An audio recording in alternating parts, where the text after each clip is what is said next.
নমস্কার বন্ধুরা, আজ আমি নিয়ে এসেছি দারুণ স্বাদের লাউয়ের একটি নিরামিষ রেসিপি, যেটা গরম ভাতের সাথে খেতে দারুণ লাগে।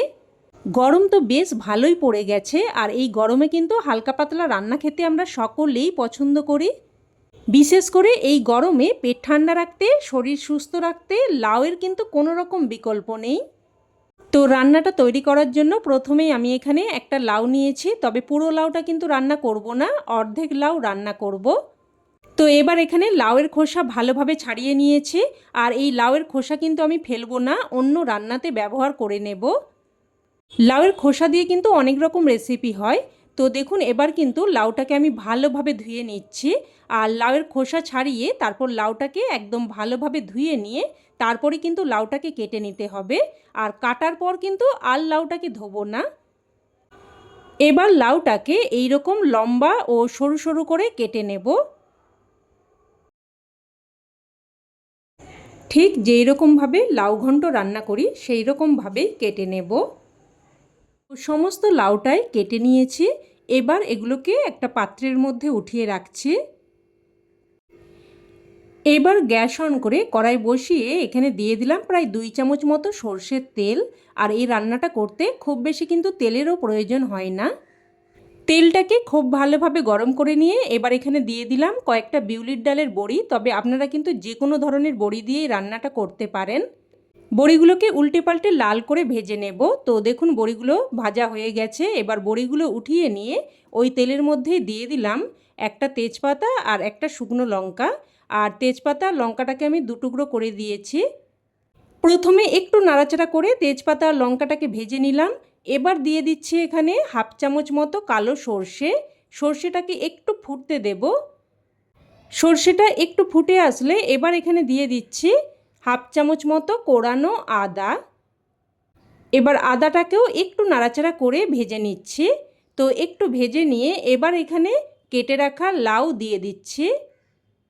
সাথে দিয়ে দিচ্ছি স্বাদ অনুযায়ী লবণ। তবে লাউ কিন্তু রান্নার পর অনেকটাই কমে যায়, তো সেই অনুযায়ী কিন্তু লবণটা দিয়ে দেবেন। আর দিয়ে দিলাম অল্প একটু হলুদ গুঁড়ো। এই রান্নাতে কিন্তু খুব বেশি হলুদ গুঁড়ো ভালো লাগবে না, তো তাই সামান্য একটু হলুদ গুঁড়ো দিলাম। এবার সব কিছু মিশিয়ে নিয়ে একটা ঢাকনা দিয়ে প্রায় 4 থেকে 5 মিনিট মতো রান্না করে নেব।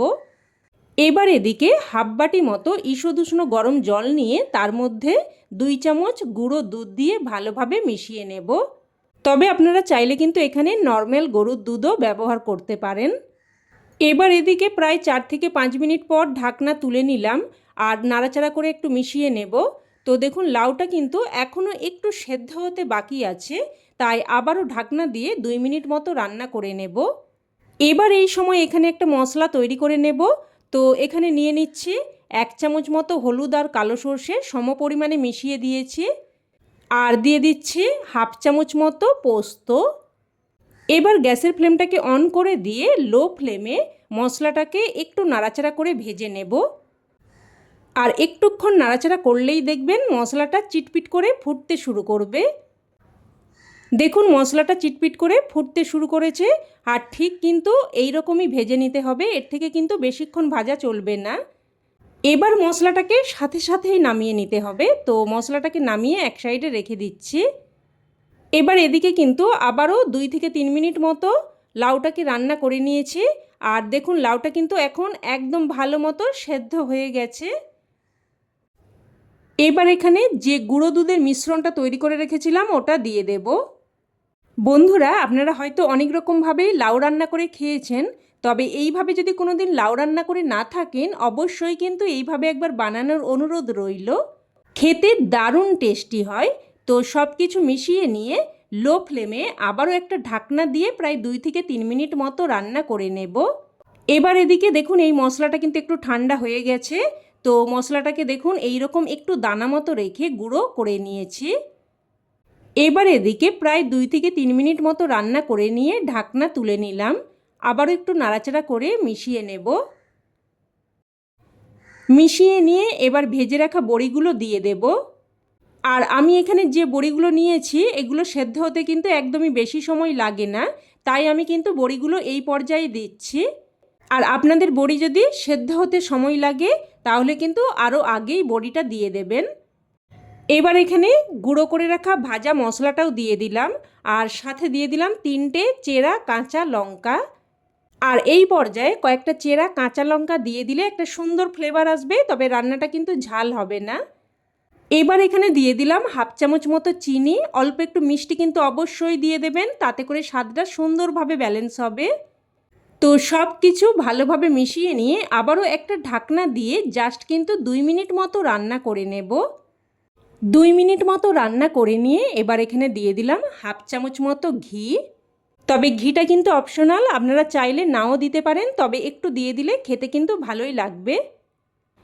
তো ঘিটা দিয়ে মিশিয়ে নিয়ে এবার গ্যাসের ফ্লেম বন্ধ করে একটা ঢাকনা দিয়ে স্ট্যান্ডিং টাইমে রেখে দিলেই রান্না কিন্তু একদম তৈরি। একদমই সহজ সাধারণ একটি রান্না, তবে এর স্বাদ হয় কিন্তু একদম অসাধারণ। গরম ভাতের সাথে খেতে জাস্ট ফাটাফাটি লাগে। অবশ্যই এইভাবে একবার বানিয়ে দেখুন, আর আমার বিশ্বাস আপনাদেরও খেয়ে খুবই ভালো লাগবে। তো রেসিপি কেমন লাগলো অবশ্যই কমেন্টে জানাবেন, আর ভালো লেগে থাকলে প্লিজ একটা লাইক দিয়ে দেবেন, আর চাইলে অন্যান্য বন্ধুবান্ধবদের সাথে শেয়ারও করতে পারেন।